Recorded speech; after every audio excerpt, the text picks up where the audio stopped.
Okay. So once again, I'm just going to do this in Harmony, Toon Boom Harmony. So it's a great tool. One of those points, get to one of those points when you can learn this, get it handy. Remember, this is a 1280 by 720 stage, and so we're just going to be using it as a drawing tool. So technically, I'm not going to be showing you thumbnails. But what I can do is I can make these thumbnails just by zooming away from this. The other thing I wanted to talk about was this tie downs. So I'm going to pick a color. I'm going to make a new color.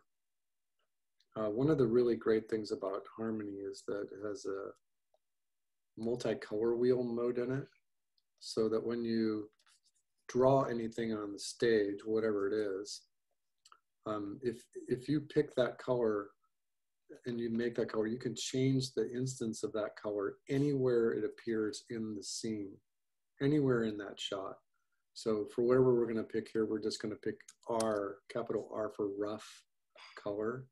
And rough colors in animation generally tended to be blue just to start with. And remember too that when you're talking this multi-color wheel mode, it's just freakishly awesome to see all the different variations and how it moves through each one of the color fields right there. If you have an RGB value sitting right here, and all those RGB values are the same, that's gray. So, and if they're all 255, that's white. If they're all 000, that's black. So if RGB, if each one of those values is the same, that color turns gray. It's just a really nice way to remind you. So I'm going to pick a blue here, just a common light blue. I'm going to just make it a solid color. It's just my rough color, and it's right there. In this mode right here, you can switch between having the words on top and the words to the side. I like the words on top. All right, I'm going to kill that little sketch I just did right there. Come on, Toon Boom. Lackey. All right, so I'm just going to treat this as a thumbnail. I'm going to draw outside here. I'm going to check my pencil settings here. It should be fine. All right, one of the great things about doing this in Toon Boom is you can turn your stage. So the first thing I'm going to do is just think about my story. It's Pinocchio. I wanted a fast versus slow action. And I'm going to talk about some things you can do with this fast motion here. I wanted it to be short. Keep that in mind, a one-page script or something like that. I wanted it to be in pantomime. And one of the things that I wanted to say here was that this whole idea of pantomime is really deep-rooted in animation. The world in 1890, coming out of the Victorian age, going into vaudevillian, coming right through the beginning of film. We're talking about the Lumiere brothers. You're talking about Georges Méliès. You're talking about those very first implements of zoetropes and praxinoscopes and zoopraxinoscopes and theater optique. Those things are, Emile Renault, Emile Cole, the whole history of animation. It's pretty fascinating. I just did like a deep dive, a re-deep dive into the stuff that Edison was involved with. He basically stole Georges Méliès's film, A Trip to the Moon, and broadcast it across the United States and made himself a small fortune and didn't give anything to Georges Méliès. And so where you learn to... I have a question. But yeah. Wasn't he sued for copyright infringement at that point? Or something like that? I don't think it was very clear. Yeah, there weren't too many rules. What the fuck? He could get away with it just pretty much because he stole it. That's not gonna fly today. No, no, not at all. But back then, Edison made himself a lot of money, and Georges Millet is like, WTF, and his name may or may not be on it. I can't remember. But then there was another little story in there where Edison was accused of, I'm going back to my notes here, taking this guy off a train. This guy's name was Louis Le Prince, and they were in France somewhere, and he was boarding a train to go to a harbor, so he was going to take a steam train to come over to America and show off his very first movie camera and movie projector. And he got on the train, and he never got off the train. No one knows what happened to this Louis the Prince guy. It was suspected that Edison had something to do with it. His son, Adolphe, had sued Georges Millet because as soon as this Le Prince guy disappeared, then Edison filed for a patent in the United States on the movie camera and the movie projector. And so what you learned in grade school and middle school and high school about Edison, Thomas Alva Edison, there's some sinister stuff going on behind him, and it's not all good. I was just reminded that sometimes the history teachers don't teach all the strange and nitty-gritty little details. All right, so let's rewind back to just the beginning of animation, and I wanted to talk about a couple of things before we go any further into this pantomiming business. In the beginning of film, you had a movie camera, and the movie camera was capturing frames at a frame rate. Originally, those cameras were all wound by hand, and you could see the camera operators just click, click, and they were just getting the film going through the film gate by hand.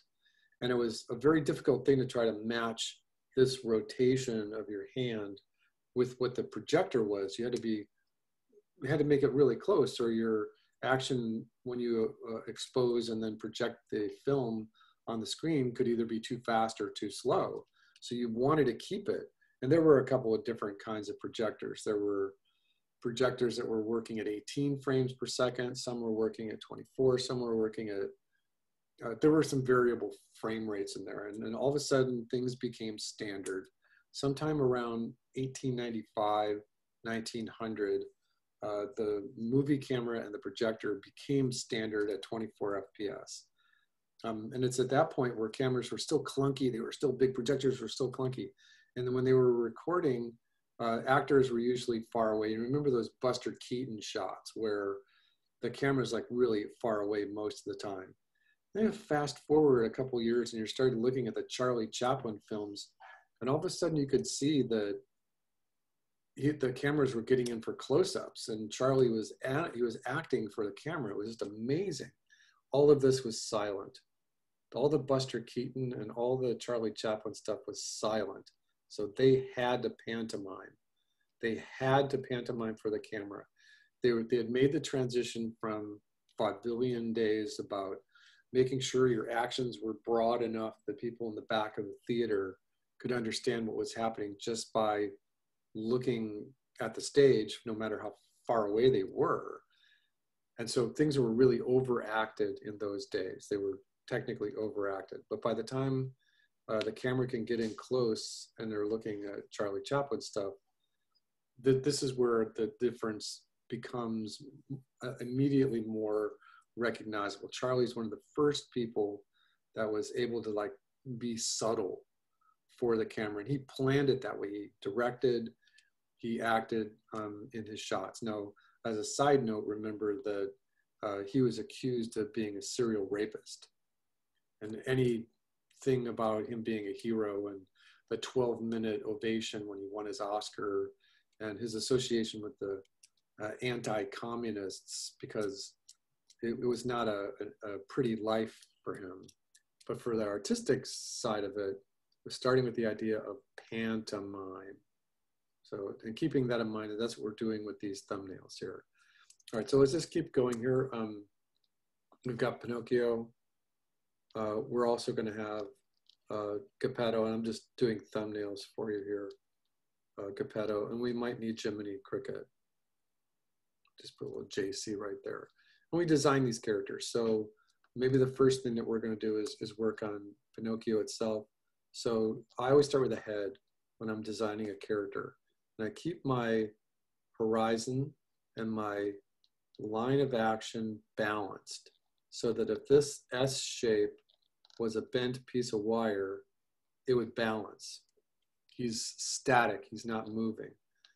There's a thing in life drawing where you learn contrapposto. And that is that the shoulders and the hips are in perspective. They go to a vanishing point. They can go the other way too, but they're very rarely parallel. And this is a fairly good setup where you do just the character in a 3/4 pose so that their face is going to have a medial line going down the middle and across the face.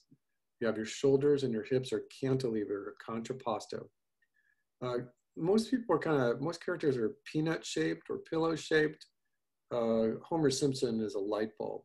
So let's just start with a little gentle peanut shape here.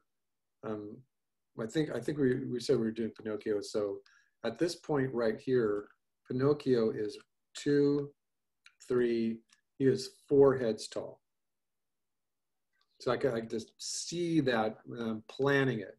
He's a little boy, he's got head, he's got a bigger head, he's got a peanut shaped body. Down the center of his peanut shaped body is going to be his medial line. I want one shape, his right foot to just kind of be here. Maybe his left foot is going to be canted just a little out a little bit more, just to give some dramatic pose. And so this is what I'm talking about when I'm talking about using a line of action and a gesture for just the design of the character. All right, so he's got a little peanut. We can adjust this peanut shape as we go along. I believe my computer's set up that this is an eraser, so I can kind of trim away some of the rough parts here. Okay, so let's just give him a neck. You want your character to talk, he's gonna need a neck. I want to readjust his head looking down. We're gonna make his head looking more neutral like this. And put him in a pose. So what is he doing? You're gonna start with a deltoid, a right and a left deltoid. And a lot of times I'll just scrub this in so that I can remember that there is a mass there and it's connected to the ulna, connected to the humerus and the radius. And let's just bring his hand out from his body, right?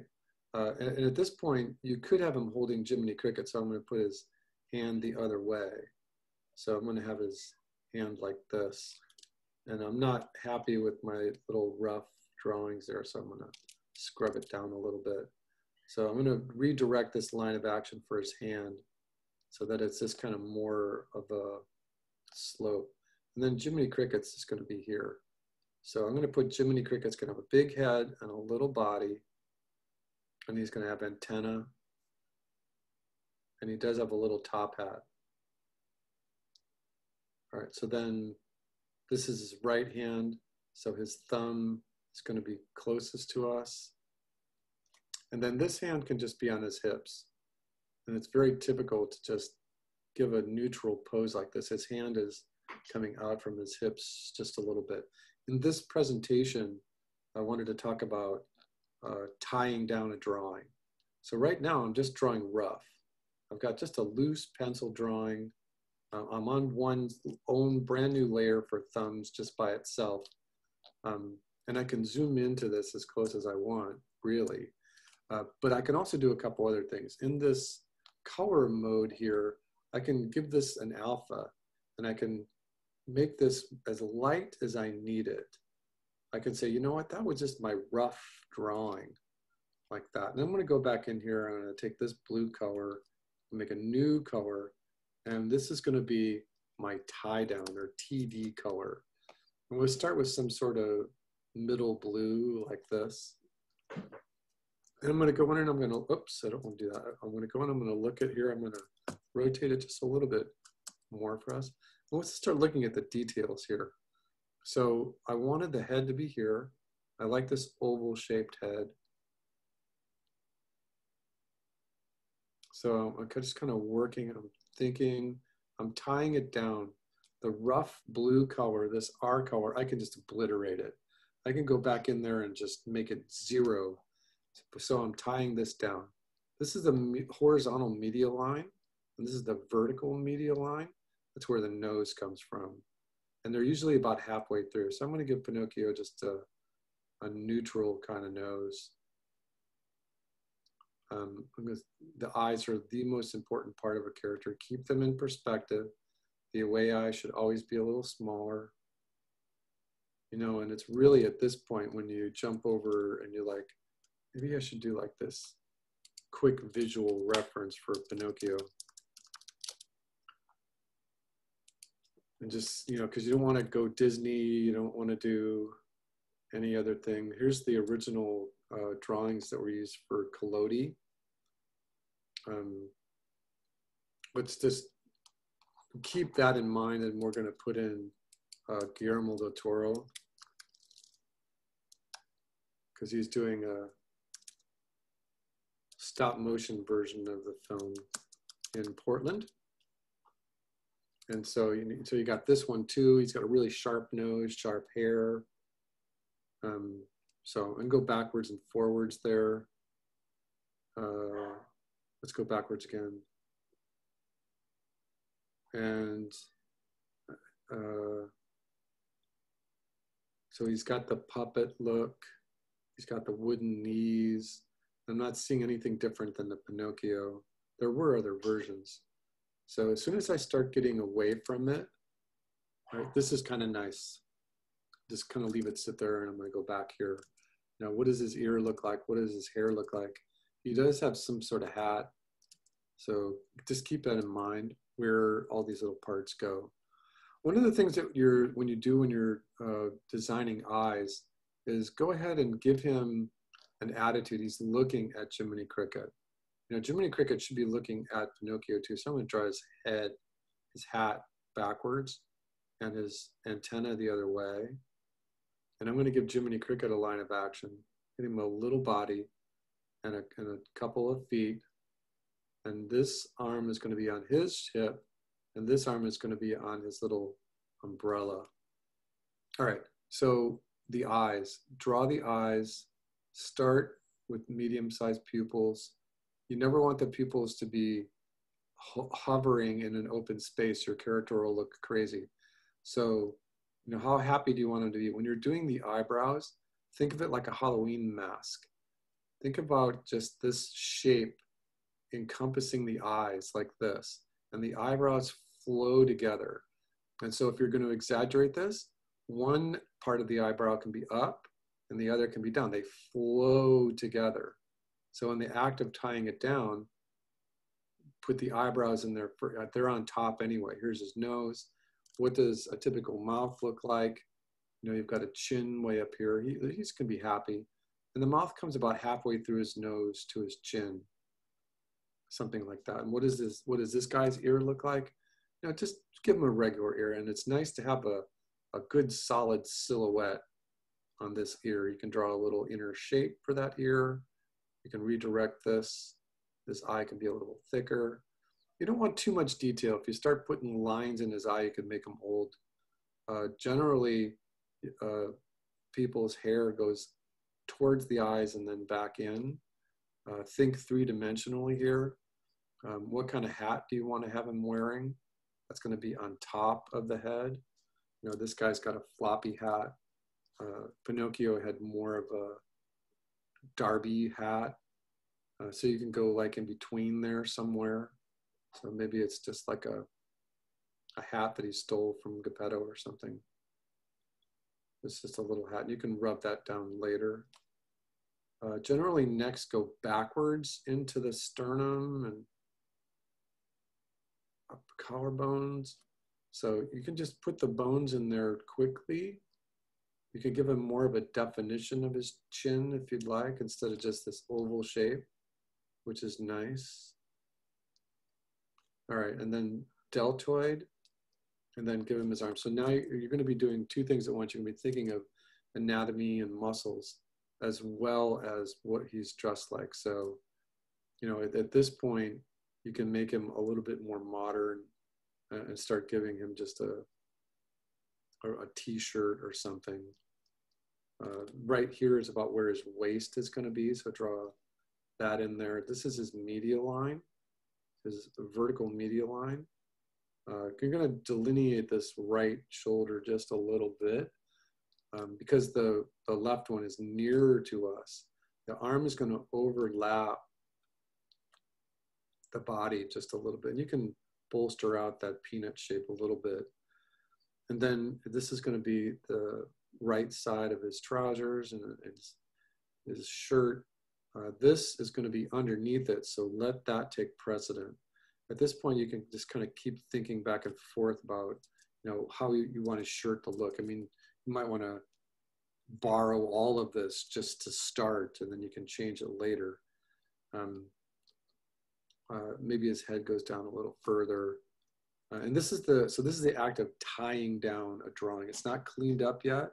That light blue color back under there was just very, very rough, but now we're starting to tie it down. When you're tying something down, you can work on the idea of straights versus curves. So right here is a really nice place to put maybe a perfectly straight line, and then the exterior part of his arm can be a little more curved. So this can be a place where there's a straight line, and then there's a curved line here. And then you can pick curved for his palm of his hand and straight for his fingers. So there's a real thing in animation called straights versus curves. All right, so then remember too, what you're doing is when you're doing your thumbnails and you're kind of settling in on this guy, this Pinocchio design working for you, that when you do your thumbnails, you're drawing a head, you're drawing line of action, you're drawing this bean shape, you're drawing his legs, his arms, and you're just getting that kind of a gesture going, just this 1, 2, 3, 4 heads tall. Does it make sense? All right, so you can keep working on this is all you want. This guy's got shorts on. He's got that little thing, you know, you could borrow the idea of shorts. Kind of look for the shapes that define shorts. You know, we said t-shirt. So in a t-shirt, you wouldn't see this medial line, so you can kind of make that go away if you want. And just keep working at it back and forth. Sometimes what helps is if you get the basic 1, 2, 3, 4 heads tall deal, and then you work on Jiminy Cricket, who is like 1, 2, 3 heads tall. So that's kind of nice. I mean, the proportions are completely different. Jiminy's very small, but his internal proportions are very different too. He's just 3 heads tall. Pinocchio is 4. All right. So that's a little trick there of just tying down, working really rough and then tying down. I'm sorry that this guy's crooked. I'm going to take this. And I thought, wait.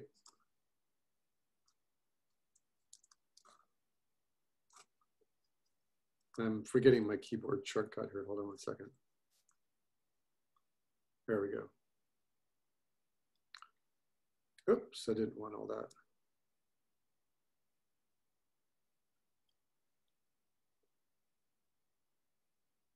Yeah, he's quite a bit different than the other one. Sorry about that.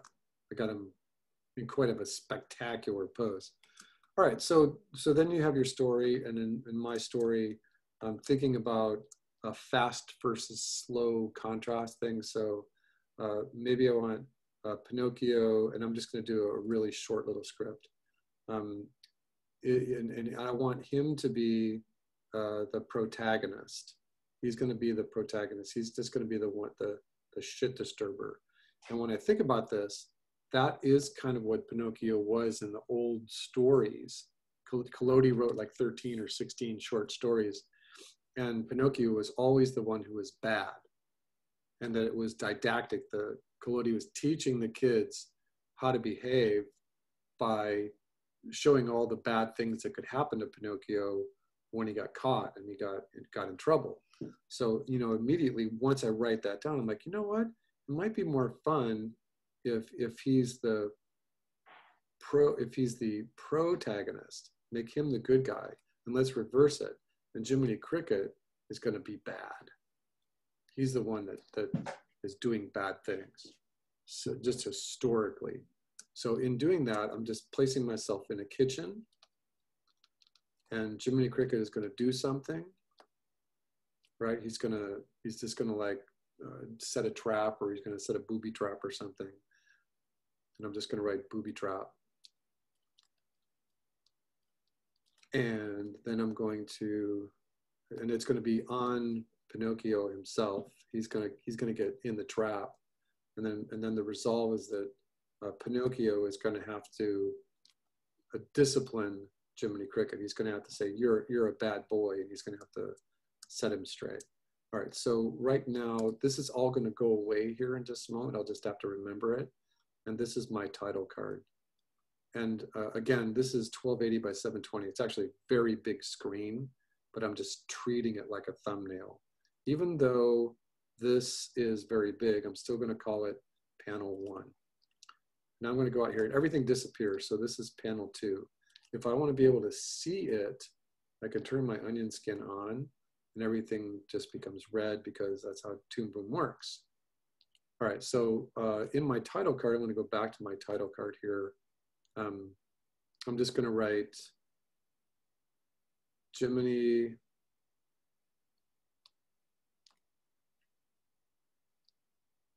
Actually, I'm going to change this. Jiminy Cricket got in trouble, and he's going to be in timeout.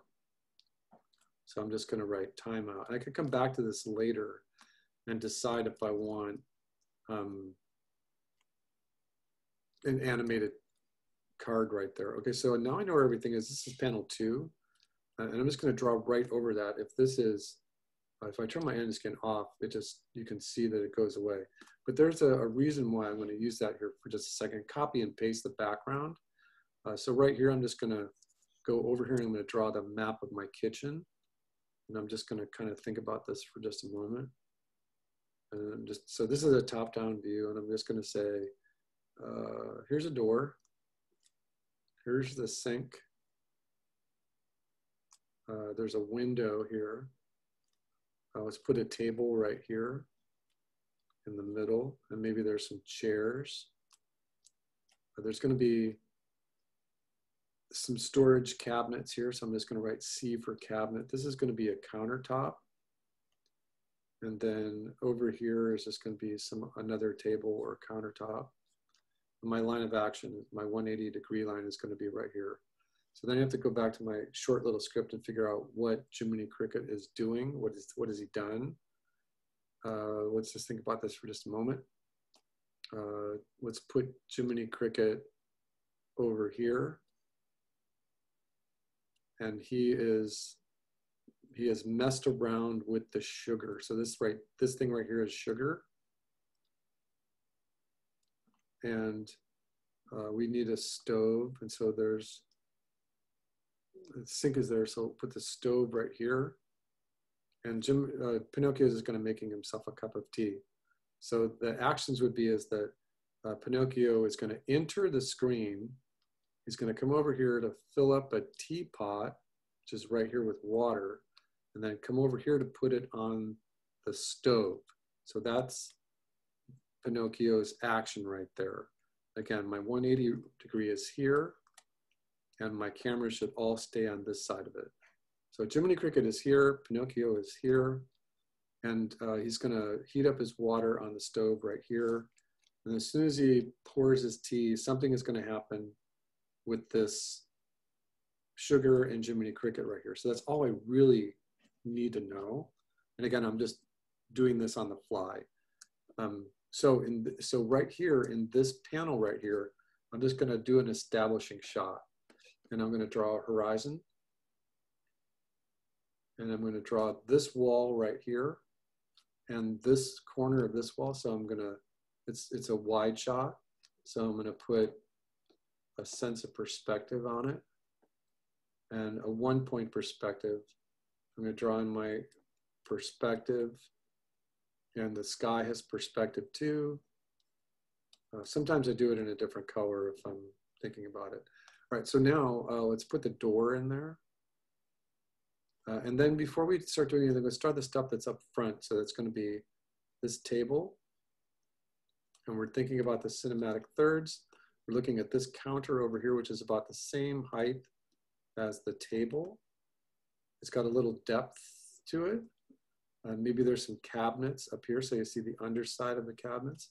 This is the stove right here. So let's just indicate that by 4 little ovals. And then there's the sugar container in the corner. This is the door. There's a countertop over here. Table, there's a chair, a chair, a chair, a chair. And there's a window right here. Curtains in the window.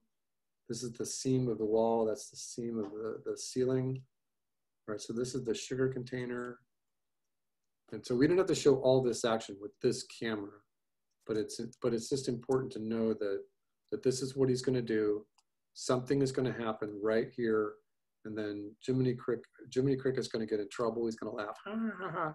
And then it might make sense that Jiminy Cricket is going to run behind the sink, and then there's going to be an encounter, maybe by the back door, or maybe he tries to leave and Pinocchio slams his hand in the door or something, just to get through the demo. All right, so chairs. So this is my shot. This is the baseboard. All right, and then Pinocchio, when he enters the shot, when Pinocchio is like in this position here, he's only like a 4-foot boy. So, and I'm going to pick a different color just for a moment, and I'm going to figure out my cinematic thirds. And when Pinocchio enters the shot, he can be this big. So I'm going to draw an oval, line of action. I'm going to draw the peanut shape for his body.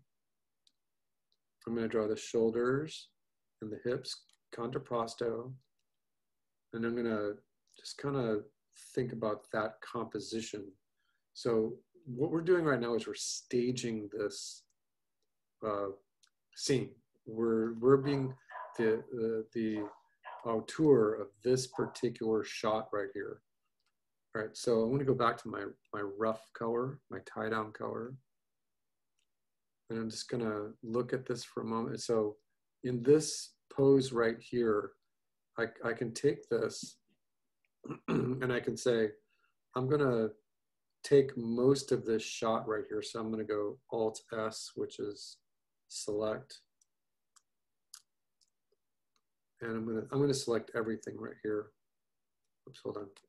I'm going to select everything but the number like this. I'm going to copy it. I'm going to go to a new panel. I'm going to paste it. All right, so now I'm going to deselect it. So I'm going to turn my onion skin off at this moment. And so Pinocchio is here, and now I'm going to put Pinocchio in a different pose. So I'm just going to erase this really quickly. Just the Pinocchio thing. Because what I'm doing is panel 3 now. All right, so then this becomes panel 3. In Toon Boom, the pencil is Alt/. So this is panel 3. And Pinocchio is going to move over to the kitchen. So in perspective, see this? He has to stay the same proportion. So his head is here, his line of action is here. He's going to go around the table. There's the peanut shape. And so I can continue this. If I go to this shot right here and hit paste, and then I put my onion skin back on so I can see where Pinocchio was. Now in this shot, he's going to come over to the sink and he's going to grab the teapot. So if I go backwards, there might be a teapot, and I'm going to zoom in on this just a little bit.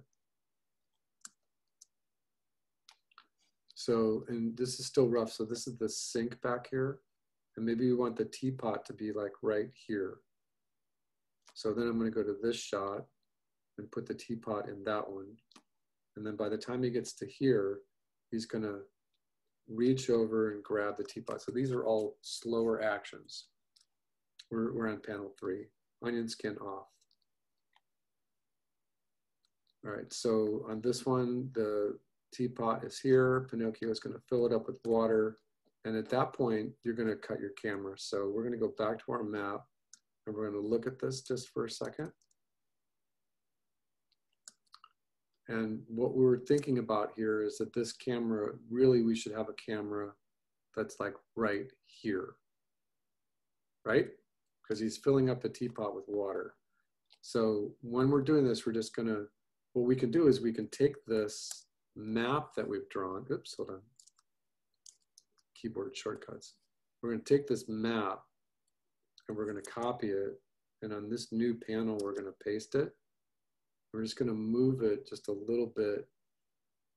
And we're going to rotate it just a little bit. Oops.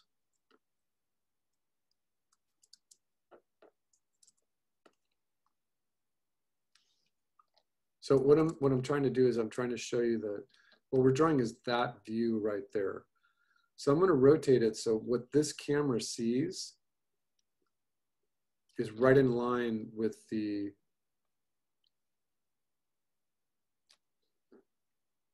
picture frame. So what does this camera see first? In this particular panel right here, this is panel 4. Let's go back to our pencil. This is panel 4. What this panel sees right here is the thing it sees first is the countertop. So I'm just going to figure out the countertop is going to be about right there. And the horizon is going to be about right there, right about there. And then we see this edge. Now this edge is also butting up against this countertop here. So our camera is really close to the stove. And this is the teapot. And then right over here is the sugar. See the sugar? Even though the camera is here, I'm actually pulled it back just a little bit so we can actually see the sugar over here. So this is the sink. And this is the window. Put a sense of perspective on the window. This is just one of those high faucets. This is the teapot. So, and we can keep Pinocchio in the purple. Head, line of action. He's going to reach over and he's going to grab the teapot. So he's not quite close enough yet. So what I can do is I can just go to the next panel here and I can either copy and paste it, but I can limit my onion skin to, oops, hold on a second, to just one frame before, so that when I'm on this panel here, I can just rough this in. When I get ready to do the tie down on this, I can copy and paste all these pieces in here. So I can draw in the door. I'm going to turn the onion skin off. All right, so I'm going to draw the door. Oh, hold on a second. It didn't go off.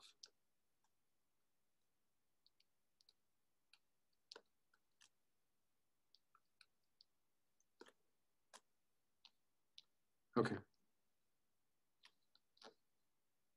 So I want to draw the door in perspective. It goes a little further down like this. So this is just another way to set up your shot. You want to be dramatic. All right, so if you're following along and this is panel 4 right here, and I'm going a little bit slow, but right now what I'm going to do is I'm going to try to move the pace up just a little bit, and I'm going to move through my thumbnails just a little faster because I want to show you just how easy it is to kind of think things out visually. And then we're also going to be talking about contrasting fast and slow motions.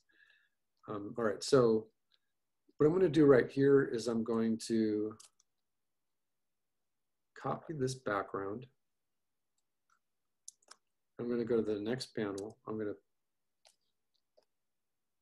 it's weird. Hold on, something odd is happening.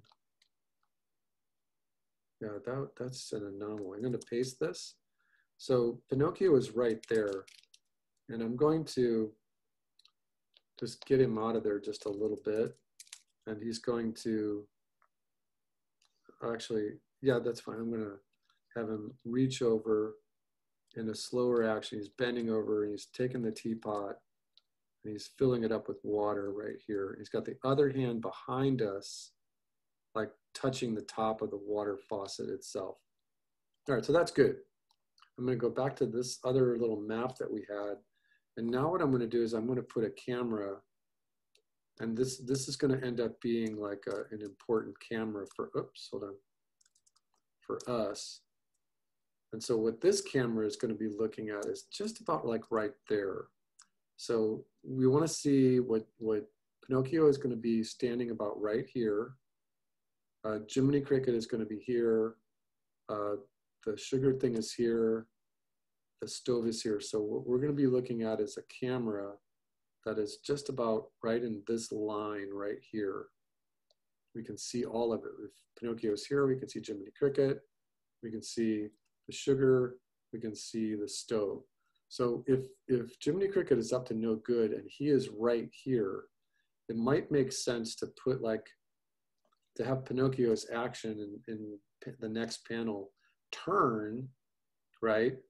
And start to move towards the right side of the screen. And at that point, we could even cut to a camera right here to show Jiminy Cricket doing something. And so let's do that one first. All right, so what I'm gonna do then is I'm gonna copy this. I'm gonna go to an open panel. I'm gonna paste it, deselect it, and then I'm gonna take it and I'm gonna move it, like I just said, I'm gonna move it right in line with the panel. So I want that line right there to be perpendicular. Right, like that. Okay, so this is the panel where Jiminy Cricket is doing something and it's gonna give it away. So what I'm gonna do is I'm gonna set this up. The first thing that this camera sees is this countertop. And Pinocchio is over here. He's going to be coming in this way, but what we want is the sugar container. And it's kind of in the middle of the screen. That's fine. We don't always have to be on the left and right focal points. But Jiminy's up here. Maybe the lid of the sugar container's up a little bit. He's got his hand right here. Here's his little hat. And he's doing something. So he's got like, I don't know, he's jimmying it. He's jimmy rigging it so that there's going to be something that pops out at Pinocchio. All right, so I don't think we're going to see the top of the cabinet, but we will see the corner of the room right there. And we can see the other countertop and a depth to that countertop. And maybe there's some kitchen utensils that are right there. So Jiminy's doing something nasty right there. You can have him standing on some sort of kitchen utensil, you know, like a little turned upside down cup or soup, a box of soup or something, but he's doing something right there. And at that point, you can kind of take this part right here and copy it. And then go to the next open panel and paste it, and then zoom in on it so you get an extreme close-up. Oh, I don't think I wanted to do that. Hold on a second. So that we can really see what he's doing. And remember, this is just a rough. So with our tie-down color, now at this point, in this panel right here, so let's just take a look at what we've got. We've got panel number 1, that's our title card. Pinocchio comes in, he goes over here. This was a mistake. Pinocchio's over there, we cut, that's a straight cut. He's doing something, we bends over, takes the water, and then in the next shot, he's gonna turn and move this way. And then we cut to this shot which we see the set we just drew, and then this one, which is a close-up. And actually, this is technically a jump cut. So I don't know if we would actually want to do this without zooming. So a note for us would be is to zoom between these two panels. So this is going to be, let's go back and keep track of our panels. This is panel 3. This is panel 4. So this makes this panel 5. This is open still. This is panel 6. This is panel 7. And then this is a zoom on panel 7. So it's, even though this is panel 8, it's not a different shot. It's just a zoom of that shot. Okay, so then you would go in there, line of action for Jiminy. Remember, he's only 3 heads tall. His feet are here. His hands are here. He's doing something with a spoon like that. And then you could jump in even closer on this shot here. If we pasted it, we zoomed out pretty much to the same place we were.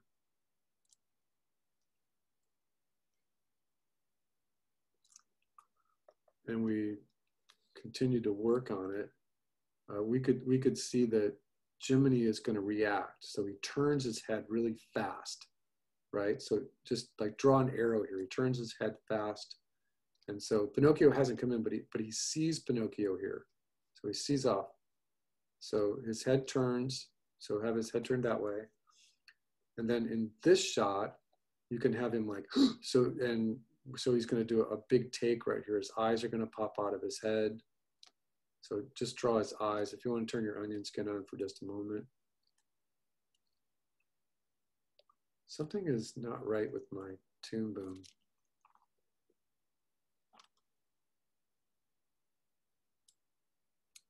That'll work.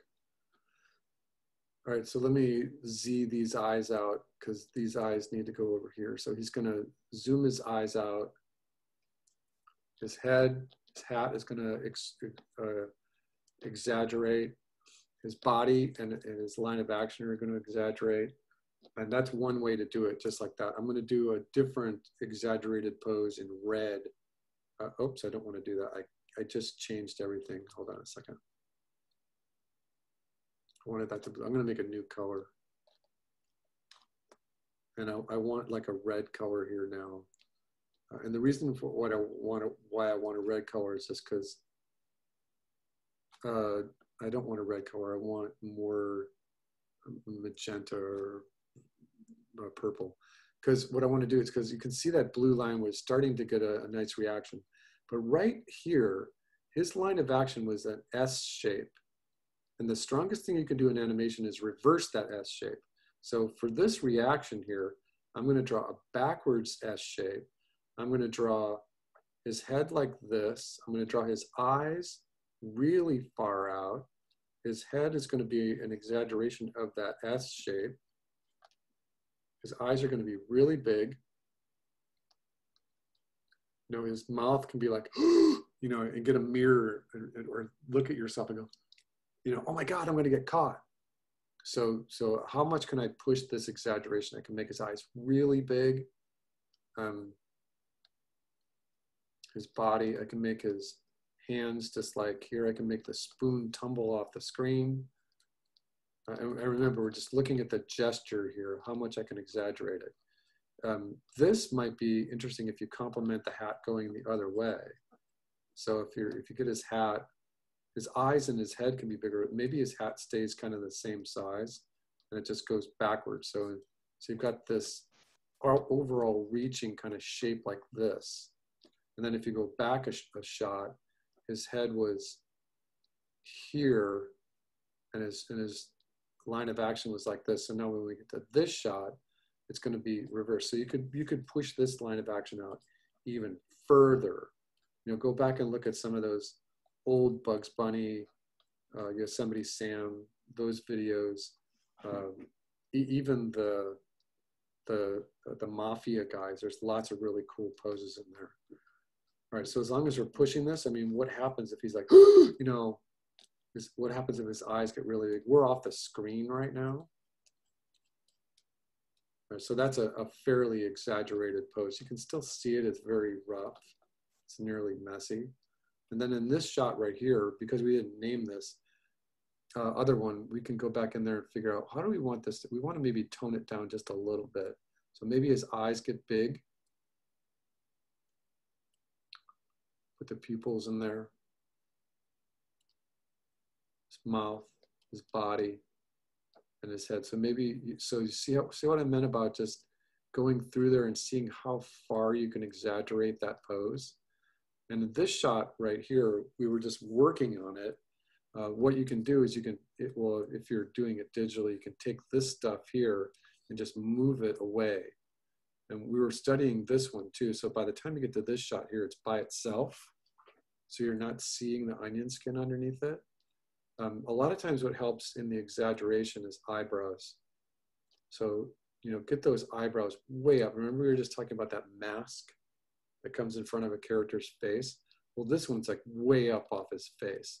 So these eyebrows are way up here. This is his mouth. This is his line of action. The sugar bowl is over here and he's still kind of hanging on to it. So that's one way of driving the line of action with just exaggerating the pose. And again, I think I spent just a little bit too much time talking over it instead of just drawing it. Sometimes one thing that would be nice is to, you know that you're going to go back and do like another level on top of this and use this as just your rough. And then when you do another level on top of it, you could call this like a cleanup level, just CU for cleanup, and put it on top.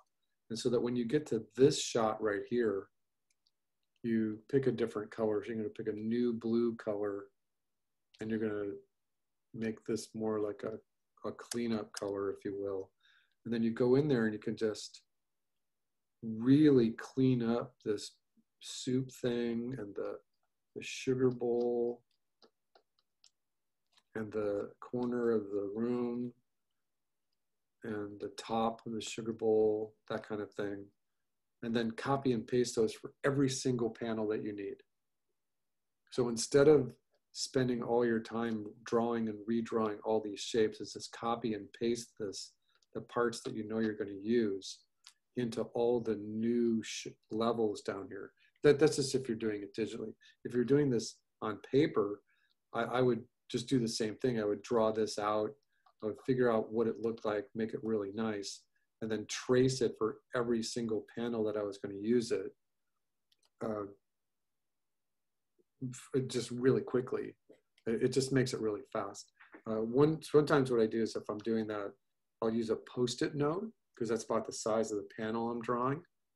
And then I'll just paste, or I'll place the Post-it note and then just trace it really quickly. That helps too. All right, so then remember that I forgot to number some of these last panels here. So keep your numbering. One nice thing about doing it digitally is that, I'm going to Z this out, is that if you, especially like if you're using an animation application like this, the Academy uses a Storyboard Pro. And sometimes I just use Harmony when I'm teaching Storyboard, is the act of actually timing this out. So you're just one step away from saying, I'm going to take all these drawings right here, I'm going to move them down the timeline like this. And that extends this exposure. And you're just a hop, skip, and a jump away from going to the beginning of your shot and hitting play and having an animatic. You know, so we're not going to do that, but that is one advantage of using an application like Harmony to draw this out. All right, so. Hey, Billy. Yeah. So I wonder if it might be worth getting Storyboard Pro or Harmony. And I know that students can get a discount, but I wonder if you would recommend either. It depends on what you want to do. If you are thinking that you want to, so next week, what I would like to see is just what you've got and expanded so that you have your full thumbs. It looked like everyone who presented today was just on the right path. Not too long, not too short. I would like to do one more thing in the demo before I let you go back to your Wednesday night. So let me just jump back over here. And so what I'm going to do is, let's just say Jiminy Cricket runs away right here. And so on this, I'm going to go to a new level up here. And I'm going to pick just another darker color. And so what I want to do is I want to explain just some ideas of faster motion. Let's say that Jiminy zips behind the sugar bowl, right? Professor, in order for him, and I drew that arrow there, so and you can do that, but in order for him to zip behind, he really should. share screen. Oh, I'm sorry. Thank you. Sorry. All right, so this is where he was, and again, we can really tighten up that pose and make it awesome. But if he's seeing Pinocchio, right, and he knows that he's got to hide. He's just done something really bad to the sugar. I don't know, maybe he was putting in cement, or maybe he was putting in bugs. That's a better idea, right? He's putting bugs in the sugar bowl, but he got caught, and he's going to zip behind it this way over here.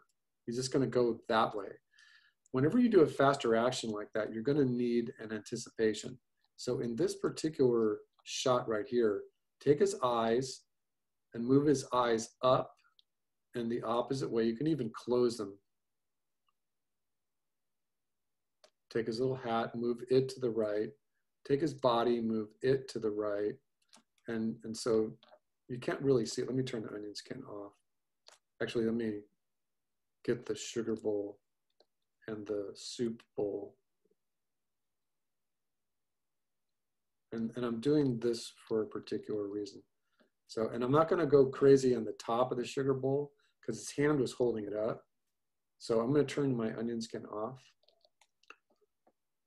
Okay, so now what he's done, he's literally moved to the right just a little bit, and then in the very next panel, he's going to zip behind it.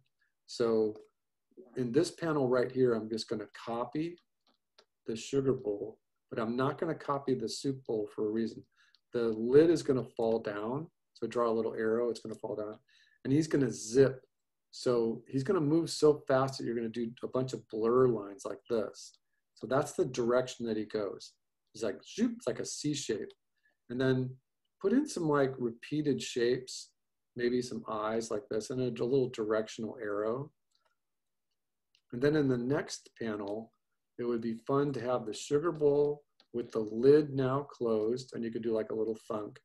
But that little soup can that he was sitting on is now going to rock back and forth.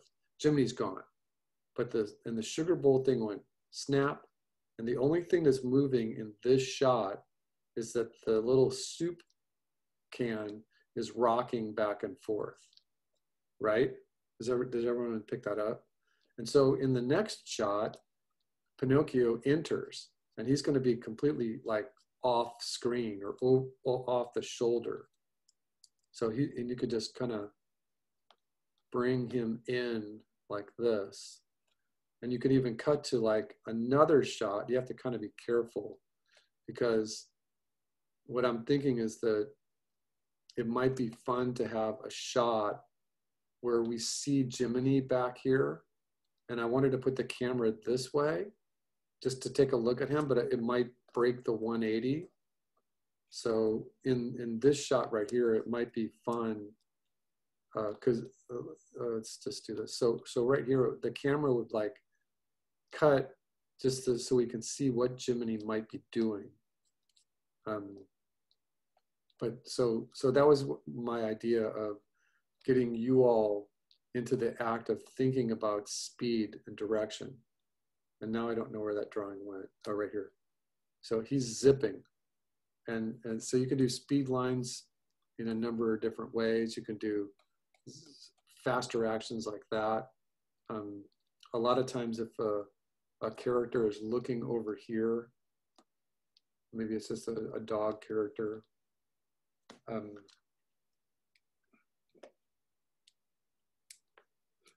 that they're going to take an anticipation this way and zip.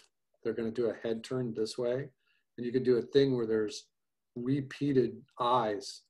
And you could just, one frame has like 10 eyes in it. And if you draw that in the storyboard panel where there's your dog, he's got his little ears up there, you draw an anticipation and you draw a panel like this, everyone is going to know that you're doing very cartoony animation.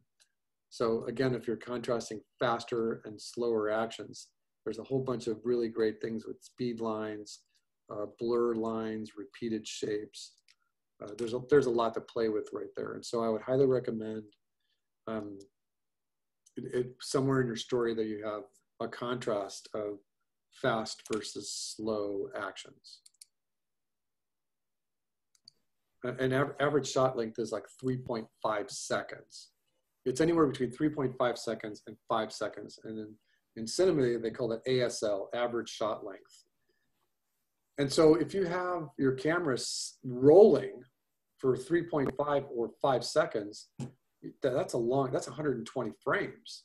So if you're doing storyboards for 120 frames, you might need 4 or 5 panels for every single shot. In 1 minute of animation, it's very typical to have anywhere between 12 and maybe 16 different shots. If your characters are fighting with each other and the cutting is happening really fast, you could have 30 shots per minute. You really could. I mean, but you're not going to have your characters fighting, at least in cartoon animation, that long on screen. Those kind of fighting actions only last for maybe 10, 12 seconds, that kind of thing. And you want a variety. You want a bunch of slow shots and then some fast shots. So the average shot length is about 3.5 seconds. And in a 3.5 seconds, you know, that comes out to somewhere around 85, 96 frames. You're going to need at least 3 panels per every shot. At least 3 or 5 panels. If your actions are really slow, you could get away with just a couple of panels, but faster actions require more panels.